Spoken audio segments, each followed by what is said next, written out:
Welcome, devotees. There's a little change this week. Conflict in the schedules. Justin and I will be releasing the next episode next week. So this week, we're going to try something different. It's going to be just me. I know, you're so excited. So what are we going to discuss this week, you might wonder? Belle Gunness, the Murderess of La Porte, Indiana. Such a great time. So, Belle was born as Bella Polserdat in 1859 in Trondheim, Norway. I don't speak Norwegian. Don't fight me on this. And her father was somewhat successful as a stonemason. She had a brother who followed her father into the stonemason profession, and her sister Anna, who actually left for America when Belle was quite young, and married a man named John Larson in Chicago. So Belle wasn't very happy in life, so her sister Anna sent for her, and at age 24, in 1883, Belle arrived in America. She made her way to the Midwest, boarding with her sister and her husband until she could finally make it on her own. There was a Nordic community in Chicago that pretty much lived as a very tight-knit ethnic community. You know, you got German village, Slavic village, a lot of villages, Chinatown. America is a patchwork of ethnic villages, and people judging them for not assimilating, even though it's very difficult to move to a different country. So, Belle wasn't in Chicago very long when she met a department store guardsman named Mad Sorensen, another Nordic man. She changed her name to Belle to blend in with the Americanized culture. Mads and Belle's married, and they attempt to have children, but it's not working out very well. But they were in a very good financial position, so they decided to help out people in the neighborhood and adopt their children from those who really couldn't afford them. So over the next 16 years, the Sorsons fostered 3 girls, Jeannie, Myrtle, Lucy. Perfectly normal names. You would see them now. And they were happy and they had few troubles, which for immigrants in America, it's a lot of struggling, so. But they did have one problem, and I'm gonna just let you guess. Scream at your phone and your car. If you guessed fire, that is correct. Because they had to move 3 times after a fire consumed their house, but miraculously they got out untouched. You know, burning someplace down for the insurance money. And the La Porte Historical Society said that the Sorsons owned a small store, I believe it was a candy store in Chicago, that, quote, only turned a profit after it burned and they collected the insurance, end quote. So again, it's not new. Insurance, it's been around for a long time. Just as long as people trying to scam insurance companies. Now, later on when they asked the Chicago neighbors, they said that Belle was a good wife to Mads, a doting mother who barely raised her voice, which is delightful. The only time she did was to scold her children with a simple, quote, "Ja, y'all, eat all those Brussels sprouts, or there is no tapioca pudding for dessert," end quote. You're welcome for that. So this happy domestic life was broken up in the early 1900 when Mads died suddenly of an undetermined cause. He had only been complaining of chest pains on the day of his death. So the doctors signed that it was a heart attack. Perfectly normal. Chest pains, heart attack. Chest pains, heart attack. So, with Belle receiving 2 insurance policies that day, of nearly $8,000. I would like $8,000. But in 1900, that's a lot of dough.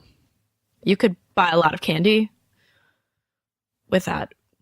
Belle decided to pack up her 3 foster children and take her money and move to La Porte, Indiana, another area where there's a lot of fellow Norsemen. So you have another Norse community, Scandinavian community up there. Because her and her husband had been planning to do that when they retired. So she buys a farm, and the people of La Porte were really happy, actually, because it used to be a house of ill repute, basically. It's a whorehouse.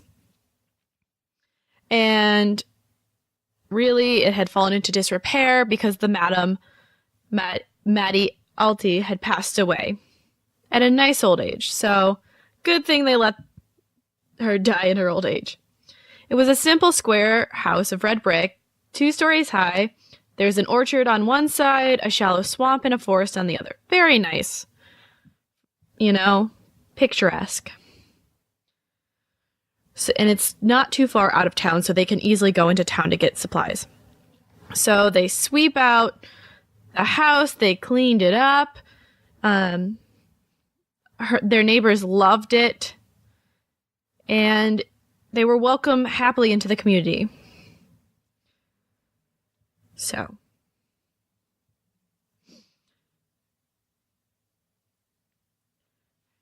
according to one of the locals, quote, Maddie Alty's showy market floor, parlor floor, and its darkened walnut furnishings were polished until they shone.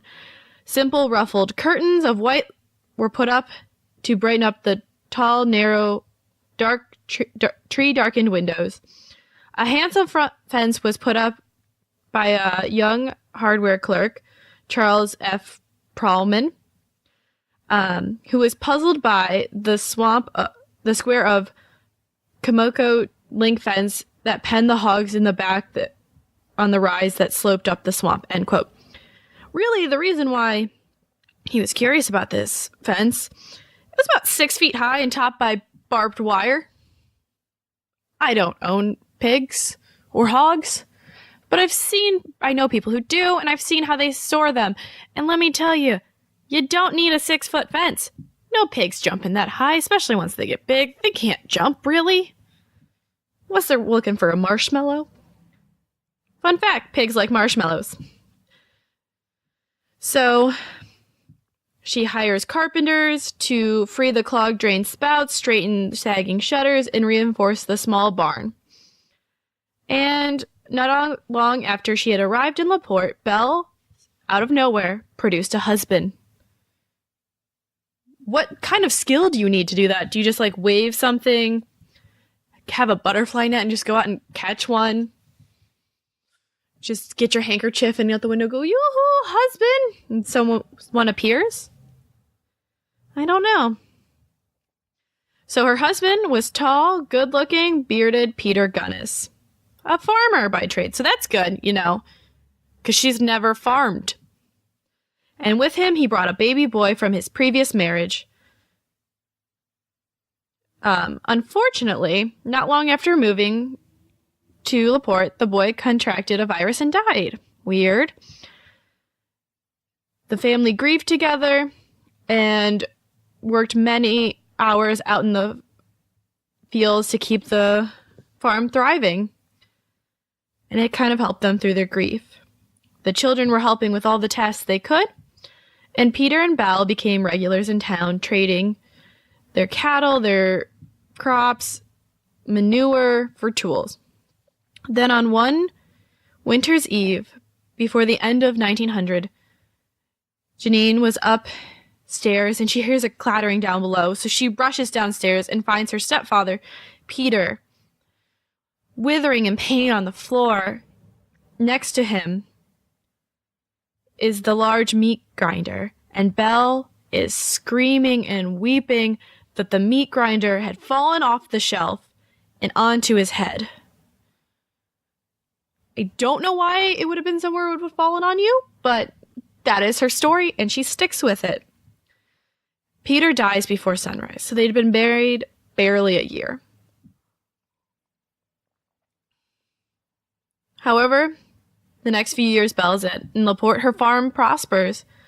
Although her luck with men, she makes them appear, and then they suddenly disappear.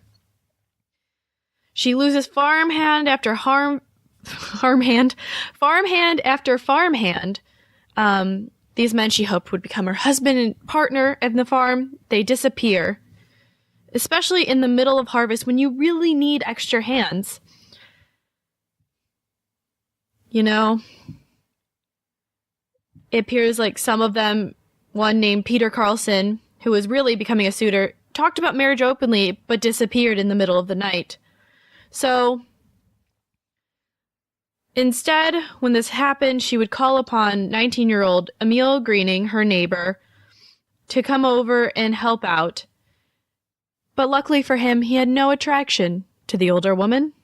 He was more interested in Janine, who had become a lean, rosy-cheeked blonde with dimples and giggles. They had kind of developed this little crush. It was cute. But he really stopped helping out after Janine suddenly disappeared when she went to college in San Francisco and didn't say bye to anyone. Normal. And poor Emil was heartbroken. So who should replace him but Ray Lamplier, who was a 30-year-old odd-job carpenter about La Porte. And Belle had first met him in the spring of 1907. He was always looking for work, and she's like, you know what? Come be my farmhand. I have struggled to keep one, but come on. So it worked out for him. He had a job to support his drinking habit, and he could stay in the spare room on the second floor. Well, luckily for Belle, Lamplier, while not too bright, was talented with a hammer and nail and was a really good worker. They would walk around town together, arm in arm, kind of opposites. He's lean, she's a little larger. You know, it's fine. Well, when Lamplier would go to the gin mills, he would tell his pals that she had seduced him because he was quite a man. Then display whatever she had given him. You know, the vest, the watch, a beaver hat, high-top leather boots. Ooh, I'd like high-top leather boots.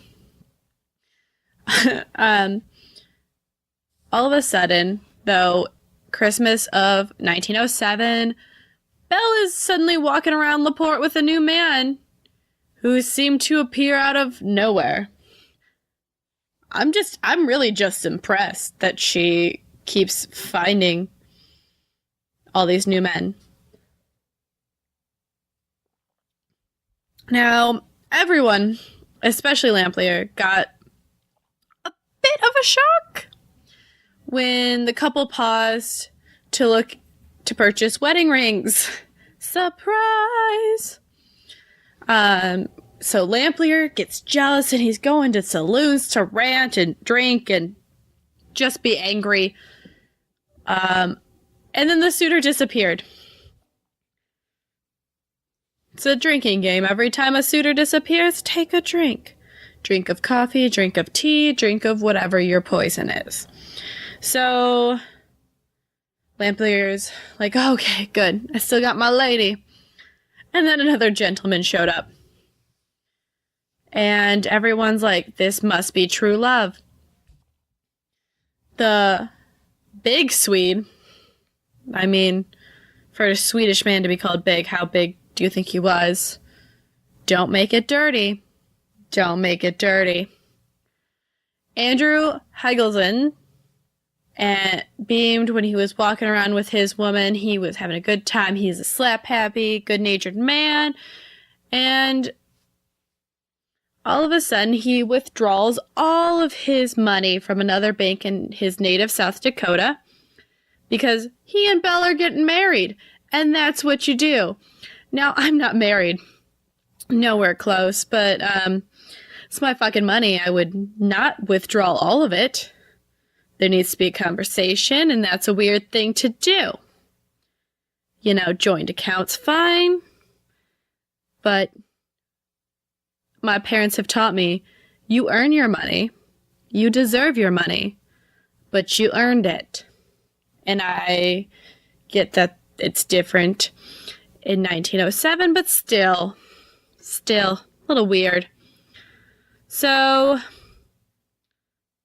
on top of it, that evening, Belle goes up to Lamplier and goes, you need to vacate your quarters. You can still work here, but I've got something else planned. She was giving Helgelin the room until the wedding day, which wasn't far off. And Lamplier was like, fuck this, and quit. And he goes, bad luck, Belle. See you later. Don't want to be ya. And again, he's back at the bars, drinking his gin. I wish I had some gin. Talking about Belle Gunness and that big Swede, which, great name.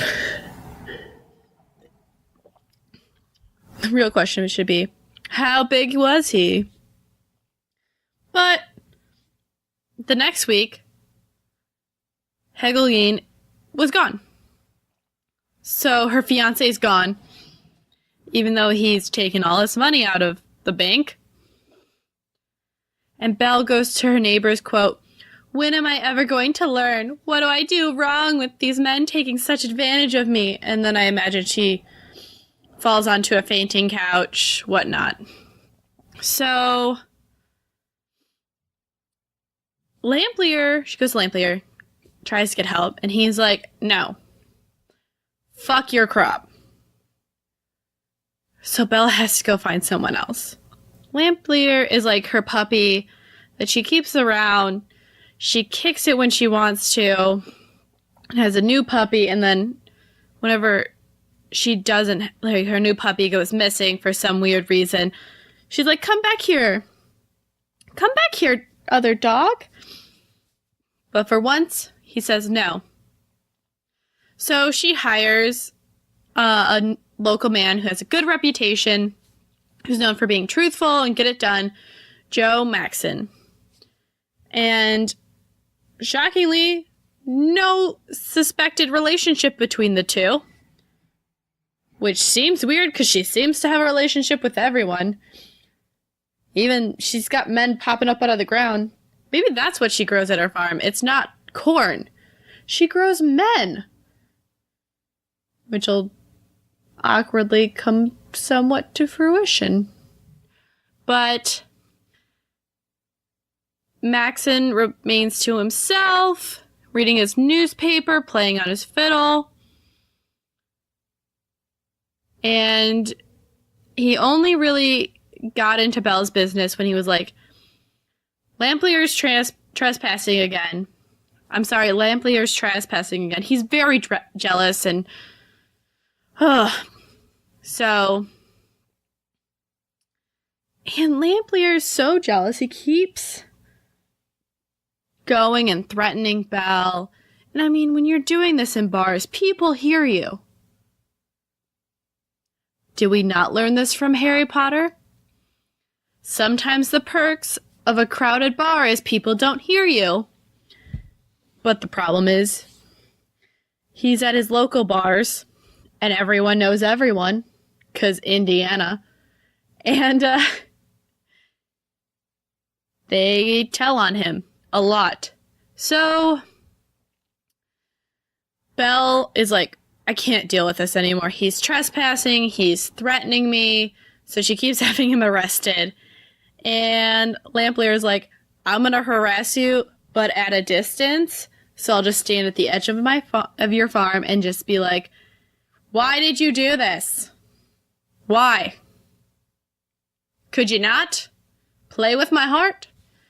And then you just imagine the Elton John duo, Don't Go Breaking My Heart. He's singing the one side because his heart's been broken. So, really, what Maxon would mostly tell Belle was Lamplier was peeing from behind the L's on the perimeter of her property. And as soon as he was sighted, Lamplier would dash off. So, on top of that, Belle goes to her lawyer, M.E. Lahire, to write her last will and testament. Not a rare thing. We probably all should have one. Sign little witness. Most libraries have a notary. So you're good. And this is on April 27th, 1908. We're getting into dates, which is how you know shit's about to get real. Belle tells her lawyer that she fears what Lamplier might do if he gets to her. She says, quote, "That man is out to get me, and I fear one of these nights he will burn my house to the ground," end quote. So, in the will, she leaves the property to her children, or in case of their death, to the Norwegian orphans' home. How kind of her. So, you know, it possibly wasn't the official name of the orphanage, but it would make the will postponed for a couple days until they found out the official name, which, as you guessed, Belle wasn't pleased about. But her lawyer consented and signed next to hers, being the witness. Well, April 28th, 1908, several days later, really the next day, the farmhand Joe Maxon woke up and he thought that Belle was cooking breakfast because, you know, the smell of hickory smoke, cedar. And then he's like, oh no, no. The house was on fire because the smell of charred wood is mixed with the smell of charred everything else, which if you've smelled what fabric or hair or anything else smells like when it's burning, it's not pleasant at all. So he realizes the house is on fire. He throws open his window, pops his head out, and it seems like the kitchen window has been issuing smoke. And he's like, what am I gonna do? There's other people here. And he tries to go out through his bedroom. He touches the door handle, which is what you're supposed to do. Well, actually, you're supposed to touch the door. But I'm sure he didn't have to go through all the fire safety that you do as a child. And it's already hot. And he can't open the door because probably everything has swelled with the heat. And so he's banging his fists on the door. And Joe's just freaking out because he's worried about everyone else. So he's banging his fists on the door, crying, "Mrs. Gunness, wake up! Fire! Mrs. Gunness, the house is burning! Myrtle, Lucy, Philip, fire!" Everyone else in the fire. He's like hoping to hear someone else in there. He hears nothing. His room is filling up with smoke, and as most people know, smoke inhalation actually can kill you just as quickly as fire, and it's probably worse because you're choking to death. And he remembers that yesterday he had bought a tin of kerosene for Belle, and she's like, "Oh, just put it in the kitchen." Weird place to put your kerosene, but sure. And he's like, "It might explode." So he manages to race down the servant stairs after he gets out through the window and gets out. He's running around the house searching for anyone, worried senseless about the family. Belle at this point is 48, her 3 children, because remember, her oldest stepdaughter is gone. You have Myrtle, who's 11, Lucy 9, and Philip 5. Are they already dead, or are they in the house?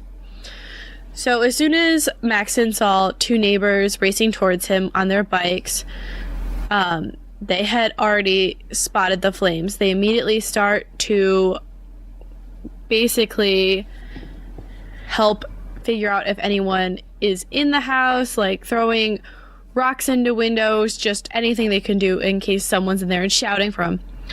And they're freaking out because no one's responding.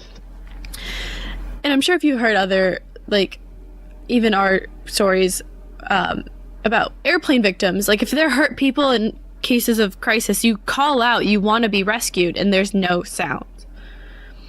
So they're peering in through the windows, and nothing's happening. They're trying. And then, unfortunately, very too late, Sheriff Schmutzler arrives with the brigade of volunteer firemen and their horse cart from nearby La Porte.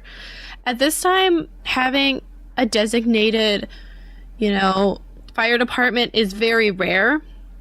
Normally, it's a volunteer system. So, you gotta rustle up the volunteers. Sometimes they would stay there, sometimes they wouldn't, and you'd pay extra taxes for that. So, by the time they get there, the farmhouse, the outbuildings, the elm trees who are close to the building are all gone. And Belle Gunness and her family are also gone. So who do they arrest for this arson? None other than our good friend Ray Lamplier. He was so mad because he didn't do it, or he at least claims he didn't do it, and he has no money for a lawyer to argue that he didn't do it. Not only is he accused of the fire, he's being charged with killing Belle, but problem with that is they have to find the body. And on top of it, most people in the town, because they hadn't found one for a while, are favoring Ray.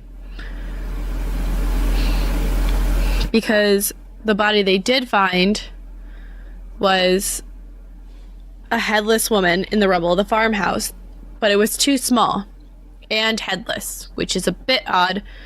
If you died in a fire, there would be some remains. You either need a very hot fire, or it needs to burn for so long that there is no evidence left. Burning a body is really hard, as we all know from watching way too many true crime documentaries and whatnot. Also, I worked with someone who was learning about being able to cremate people, so yeah. Fun fact, he was an odd duck, but it was a guy I worked with in Washington named Jimmy. He told me, it smells really good when you first put them in there, and he goes, it's actually harder to burn skinnier people in the incinerator. And there's your fun fact for the day that you didn't really want to know. So,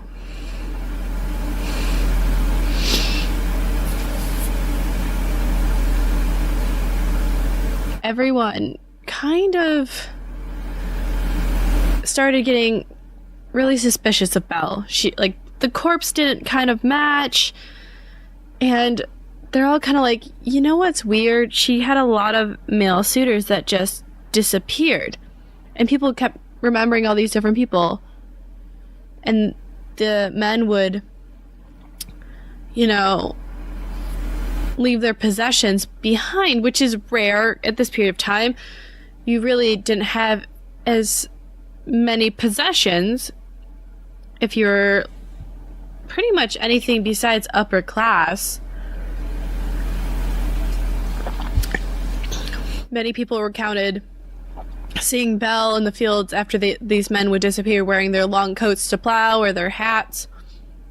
On top of it, where was Janine, Belle's daughter?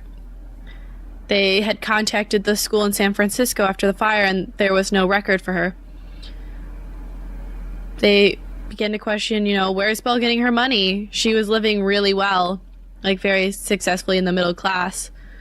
For the trade that her farm would supply. On top of it, their answers were starting to come from what they found at the farm. They found men's watches, men's coat buttons, billfolds, emptied. Then all of a sudden, a rib cage that had been recently buried, a skeletal arm, finally a complete skeleton. Now the sheriff, Al Schmutzer, wanted to keep his town, under wraps. He didn't want all the press coming and creating madness. So he hires Belle's next door neighbors, Daniel Hutton, and her farmhand, Joe Maxon, to quietly dig through the rubble to see what else comes up. And, people kept walking past the house because sometimes there's not a lot of excitement happening. So they're like, let's walk past the burned out house and see what they're doing. And so they saw the diggers and they would gawk. Well then, remember, the house burned down in April. Double check. Yeah. The house burned down at the end of April. And then in May, a man approaches the sheriff and introduces himself as the brother of Andrew Helgen, that big Swede from South Dakota who withdrew all his money. Well, his brother, Ansel, had known that Andrew had arrived in La Porte in January, and he was so happy about getting married to Belle. And he hadn't heard from his brother in a while, but he had read in the Scandinavian newspaper about the Belle Gunness fire, and he's like, I haven't heard from my brother. You know what? I better go check it out. So he kind of fills in the story. Andrew had first heard of Belle from the mail order bride column in the Scandinavian, where immigrant brides often advertised for a husband. They had exchanged letters for about 6 months, and Belle's like, you know what? Come to La Porte. I have a farm.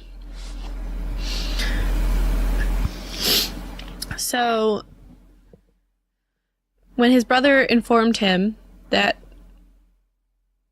he was going to entrust Belle with his savings, Ansel thought it was a little strange that, he would give her nearly $2,000 and then run off. It doesn't make sense. He showed the letters. Belle was providing herself as a good Norwegian woman, desiring a faithful husband, lover, and provider for her and her family.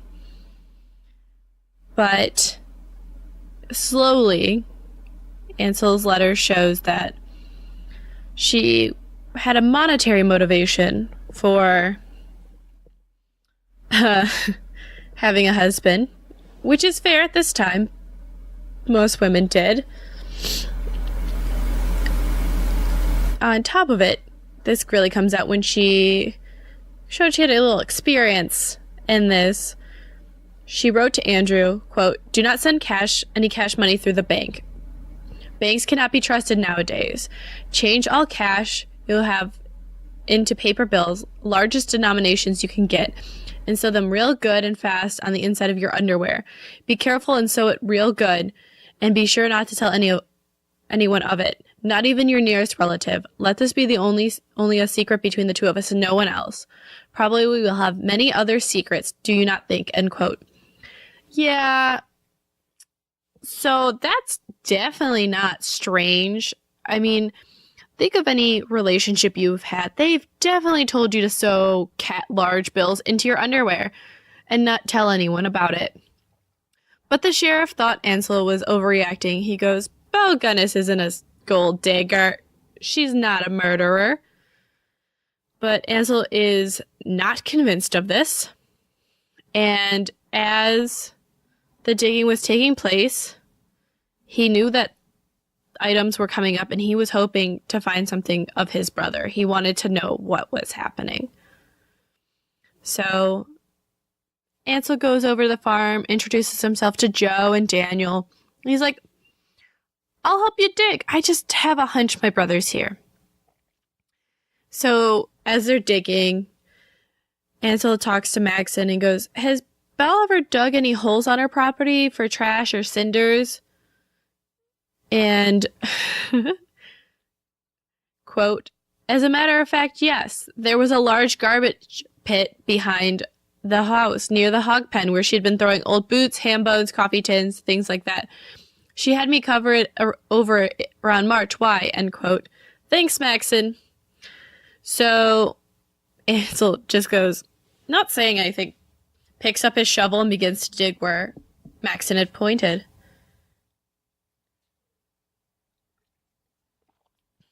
The other men join him. So they uncover boots, trash, all of that.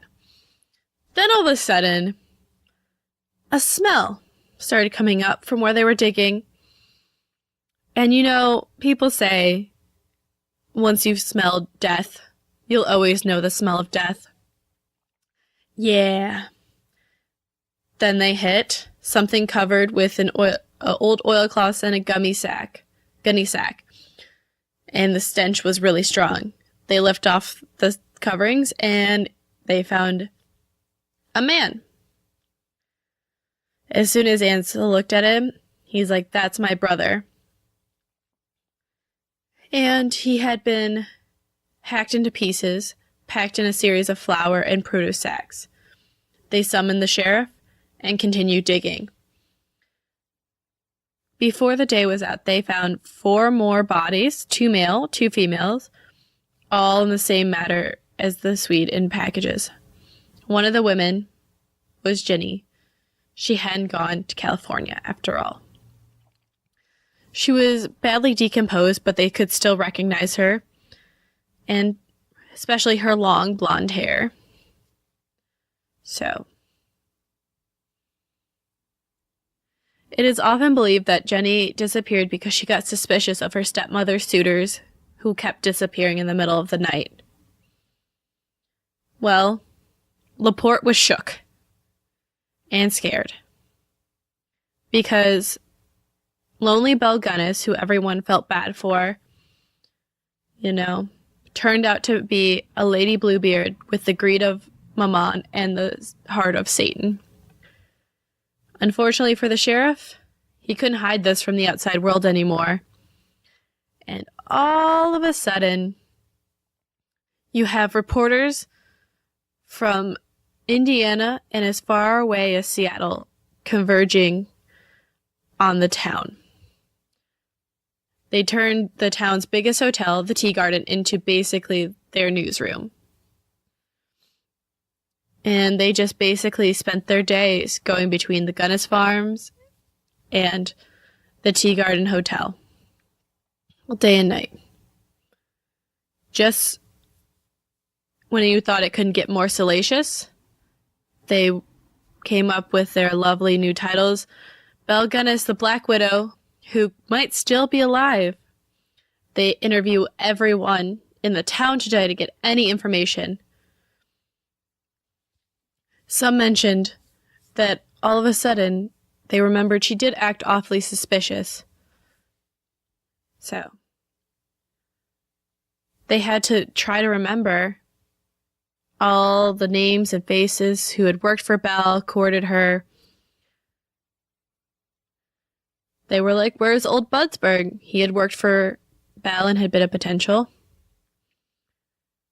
They had author De La Torre wrote, quote, "Mr. Budsberg had drawn $1,800 on April 26, 1907. He was escorted by Mrs. Gunness and had not been seen since.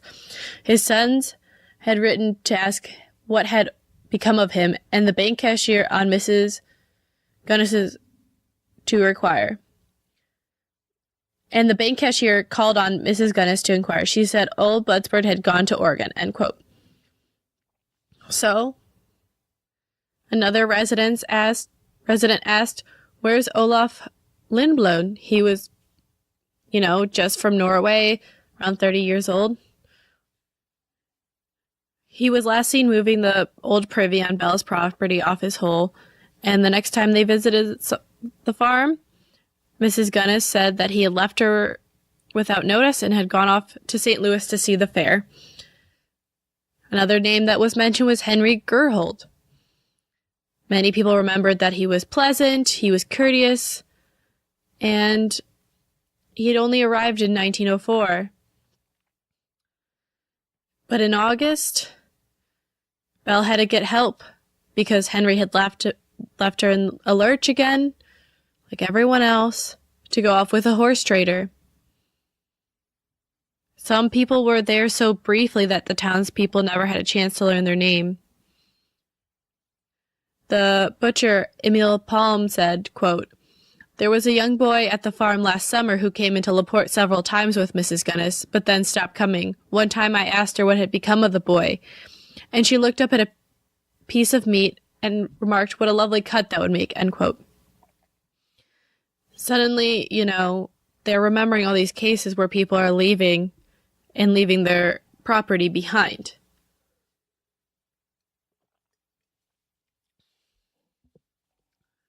They keep digging throughout May, and some of the missing persons were discovered in the soil of the Guiness farm. Among them were Buzzbird, Gertholt, and Emilio Palm's anonymous lad. They found several heads detached and several bodies without joints. She really was apparently very good at butchering people. They also found the skeleton of a young boy whose wisdom teeth had just begun to grow before he was killed, so quite young. Now they go back and think about Belle's two husbands, Mad Sorson in Chicago, who died of an unknown cause, and Peter Gunness, who got accidentally crushed by the sausage grinder. Well, for Mads, a doctor named J.B. Miller from Chicago came forth and admitted that he believed that Mads showed all the signs of strychnine poisoning. But because his superior did not want to cause the widow unnecessary pain, because she had been so upset, he had been treating his patient for heart disease anyway, and indicated the cause of death as an enlarged heart. So, she's very upset, so we better not tell her we think her husband's being poisoned there. But the Dr. Miller still wasn't convinced. Mainly, Mad's death occurred on the only day, really, when his two insurance policies overlapped. So he was worth twice as much as any other day. And Belle had been able to weep her way out of an autopsy. So, good to know, women can weep their way out of parking tickets and their husbands' autopsies. As for Peter Gunness, there had been an inquest a year after he had died, because, a meat grinder falling on your head is very suspicious. And also, there's no reasonable explanation for it. Belle played the martyr during the hearing, and the sheriff wasn't satisfied, or the coroner, to question young Janine about her foster parents' relationship. So, they declared it accidental.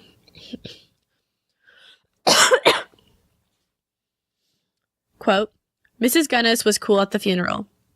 During the preaching, she sat moaning with her fingers before her eyes." To quote Lillian de la Tour. While townsman Albert Nicholson said she was, quote, "peeking alertly between them to check the effect she was making, that made him certain of her guilt," end quote. On top of it, little Myrtle had told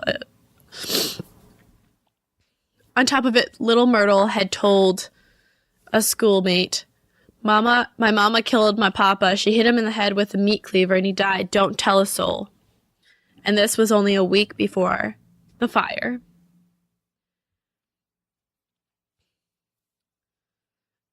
But now, after the house had burned down, everyone was sharing the secrets.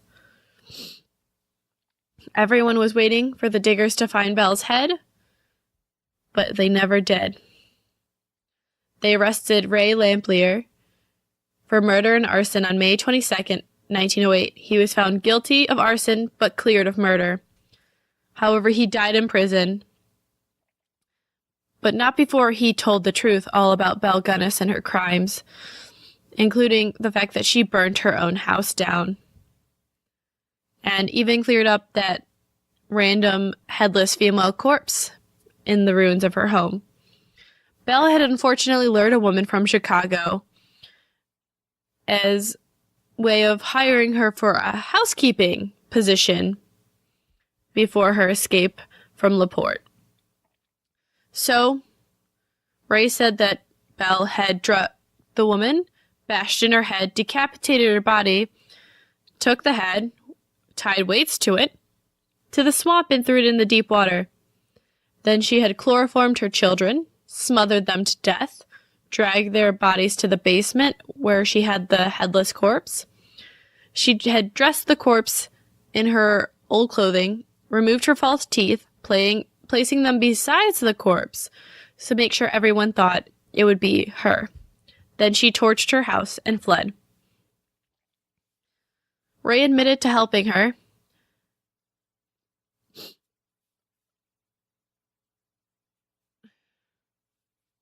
And as he waited for her, she betrayed him one last time by, instead of meeting him at the road, she cut across the open fields and disappeared into the woods.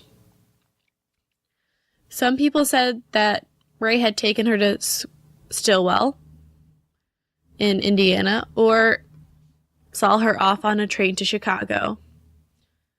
But Belle was a rich woman. She had murdered 42 men at Ray's count and had taken various amounts from them from $1,000 to $32,000.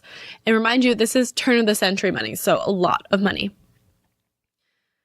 They figure she accumulated $250,000, which was a fortune. They figure it's about $6.3 million in 2008. So she really only had a small amount remaining in one of her savings accounts, and the local bankers had said, yeah, she had withdrawn most of her money before the fire, which really shows a lot of premeditation on her part. So she has been spotted several decades after in cities and towns throughout the U.S. Many people have apparently seen her on the streets of Chicago, San Francisco, New York, and Los Angeles. Even as late as 1931, Belle was reported as being alive and living in a Mississippi town where she owned some property.